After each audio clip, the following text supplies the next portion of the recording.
इस test paper का 375 page में एक प्रमेय है जो बहुत ही महत्वपूर्ण प्रमेय है।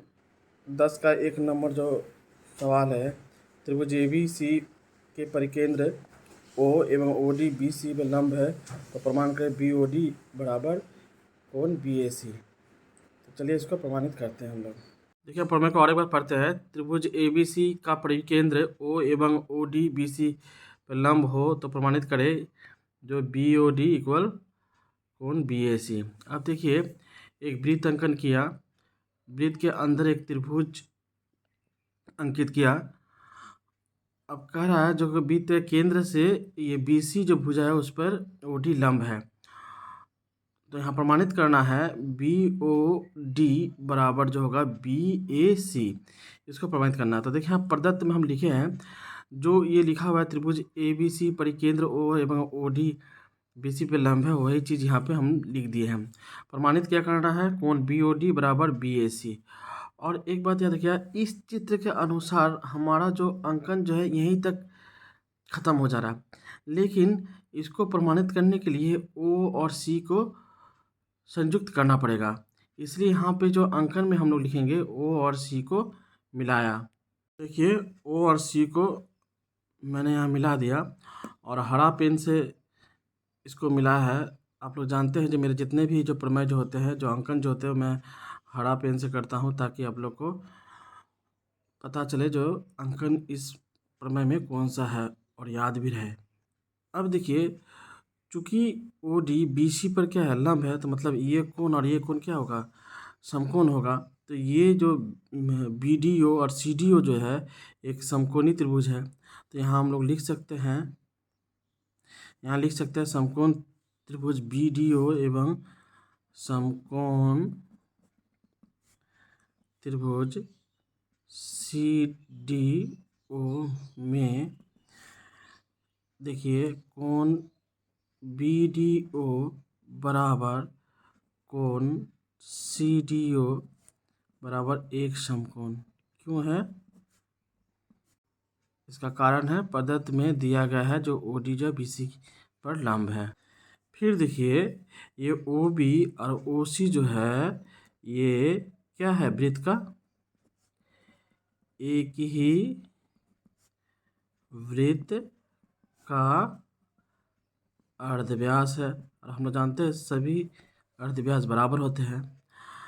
अब देखिए एक बात ध्यान दीजिए, ये 90 डिग्री है तो 90 डिग्री का ये सामने का भुजा कर्ण कहलाता है, ये भी 90 डिग्री है, इसके सामने की भुजा ये कर्ण कहलाती है। तो ये वृत्त का तो व्यासार्ध है, लेकिन समकोण त्रिभुज के आधार पर ये OB और ये OC जो है ये कर्ण है। तो यहाँ देखिए जो पहला जो हम यहाँ पे जो ये दोनों कोण बराबर है वो समकोण के आधार पर मतलब R हो गया, और अर्धव्यास के साथ साथ कर्ण भी है तो ये कर्ण जो है H के आधार पर ये बराबर हो गया। और एक हम भुजा हम यहाँ इसमें देखेंगे, अगर प्रमाणित कर दिए जो बराबर है तो ये RHS के अनुसार ये दोनों त्रिभुज सर्वांग सम होंगे। तो यहाँ देखिए 2 त्रिभुज है तो 2 त्रिभुज में कुल 6 भुजा होनी चाहिए। तो यहाँ पे देखिए कितनी भुजा, 1 2 3 4 5।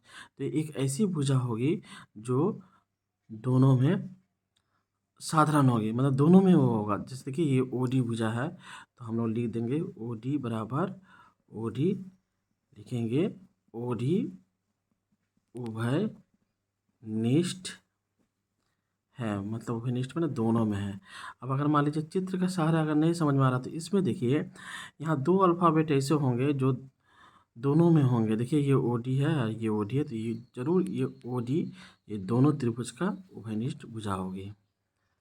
अब हम लोग लिख सकते हैं त्रिभुज BDO सर्वांग सम त्रिभुज CDO किसके आधार पर, RHS सर्वांग समता के शर्तानुसार।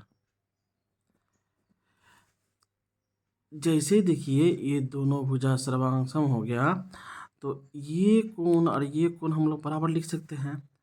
तो लिखेंगे BOD बराबर कोण COD। समांग त्रिभुज के संगत कोण।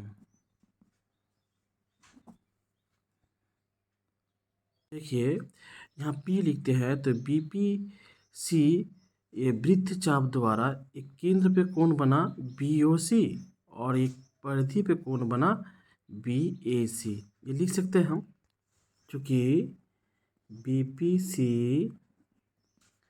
वृत्तचाप द्वारा केंद्र पर का कोण BOC एवं परिधि पर बना कोण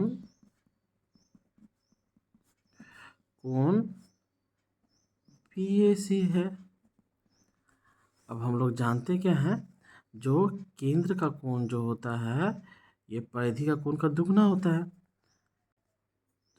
तो इसलिए कोण BOC बराबर 2 कोण BAC लिख सकते हैं।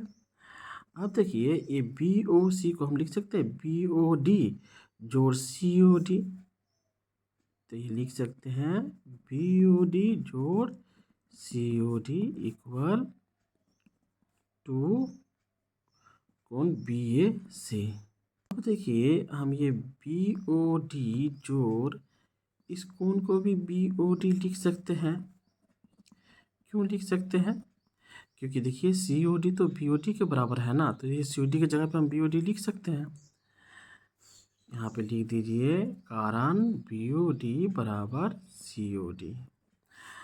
अब यहाँ पे 2 कोण BOD बराबर 2 कोण BAC हो रहा है, इस 2 को काट दीजिए तो देखिए ये हो जा रहा है BOD बराबर कोण BAC।